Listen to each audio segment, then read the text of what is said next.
I'm Corbett Wall with DV Auction, here with a 3-minute cattle market update for Wednesday, November the 30th, brought to you in part by the International Brangus Breeders Association. Brangus genetics offer producers consistent profitability with high quality carcass attributes, adaptability, longevity, and more. Build with Brangus to build your bottom line. For more information or to find a breeder near you, visit gobrangus.com. We're looking for the 2016 home stretch right now. We've got a big build up here the last couple of weeks with your fats actually bringing more than the feedlots wanted for them. In fact, the bulk of the trade was higher than where the trade started, so the packers had to raise their bids to get all the cattle that they wanted to buy. So we've got a big build up to push right in here through December, and really we've only got a couple, 2.5, 3 weeks there because we're going to get into the holidays and everything will pretty much shut down. So we've got less than a month here to stretch for the home stretch right here to end the year on a good note. Your live cattle futures for February contract Monday was down $1.17, just kind of a hangover from all the ups we've had, and a little bit overbought there. And on Tuesday down 72 to end the day on Tuesday at 110.30. Your December spot contracts at 108.92, which is about $2 back from what the cash market is, so that's hard to figure. But we're really in a fundamental market right now, and your board is waiting on cash to tell it what direction to go rather than a technical market, which we were in all through the wreck there, waiting for the board to tell cash which way to go. So we're in a good spot right now, and there's no need to really be pessimistic about the market this week. Feeder cattle January contract Monday was down 42, but Tuesday up 17 cents to end the day Tuesday at 126.97. Your weighted average on last week's negotiated fat cattle trade on 104,200 head, which is getting to be typical here the last several months here, selling over 100,000 almost every week, if not more, on a negotiated basis. And like I said, 2016 is going to be the first week in 20 or 30 years that we've sold more negotiated cash cattle in the year than we did the previous year. So that's a big change there, but it's mostly due to just slaughter and harvesting more cattle than what we have for several years because our supplies are so much heavier. But the weighted average on last week's trade on a live steer was 111.05, which was up 314. Dress sales were up 2, but not quite as much, up 311, which they should be up a little bit more.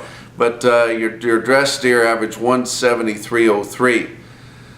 But you look and your markets are going to be good. Your feeder cattle markets are going to be really good, especially these mid to late week sales, because they didn't get to enjoy all the gains that the early week sales got last week, and then because they were cut off due to the Thanksgiving holiday. So don't be surprised to see 8, 10, 12, 15 bucks higher on some of these mid to late week feeder cattle auctions. But your market's going to be that much higher, but I still don't think there's going to be the big exuberance that we saw last week to jump out there and give some crazy prices for some calves or yearlings there just because they don't think there's going to be any more of them.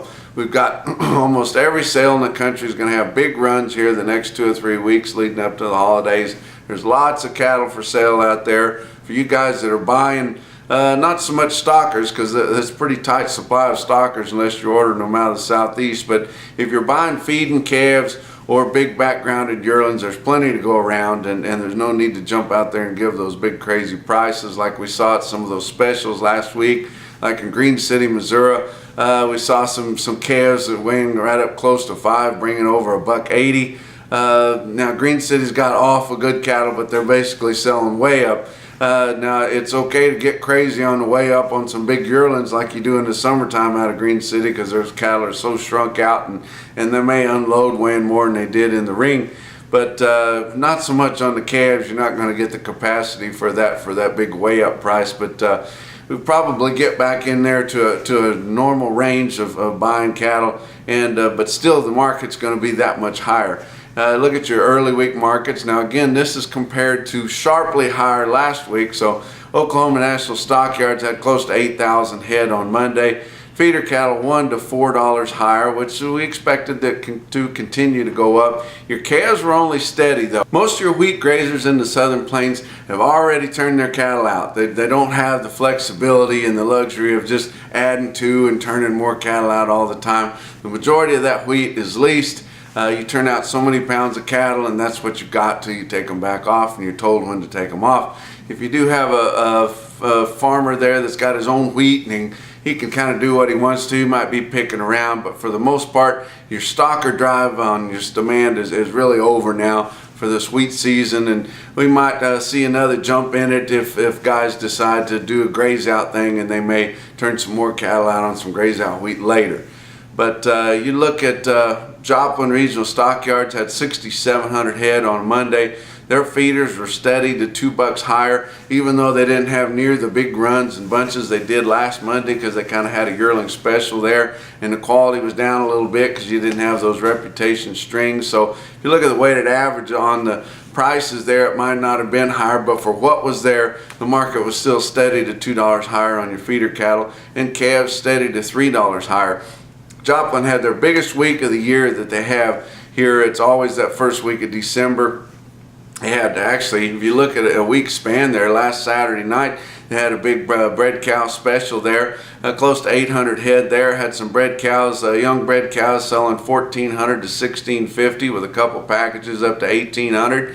Had a few pairs bringing $1,750 to $2,100 on the good young pairs with the nice calves that side. Few stick out deals up to $2,600 on pairs. We didn't think we'd ever see that again. And they had some nice replacement young bulls, breeding bulls there, selling from $3,000 to $4,500 per head, just right through the ring. But they've also got, that was on Saturday. Here on Monday this week they had 6,700. They've got a wean back value added special on Thursday, which you can watch on DV Auction and bid to if you're approved, around 6,000 head there. Then coming in on Friday with the big Joplin Regional Stockyards video, which you can also watch on dvauction.com. That's Friday, December the 2nd at 1 o'clock. But you look at Cattle Market Central there, you can see on Joplin on Monday, they had one of the highest prices we saw on yearling steers so far this week. I had a half a load there, weighed 745 at 139. And then another calf sale out of the Midwest, Tri-State Livestock out of McCook, Nebraska on Monday. Had 60 head of 484 pound light calves. That's getting pretty close to 500 pounds there at 167.50. So that's pretty much does it for this early week, 3 minutes, and we'll talk to you on Friday.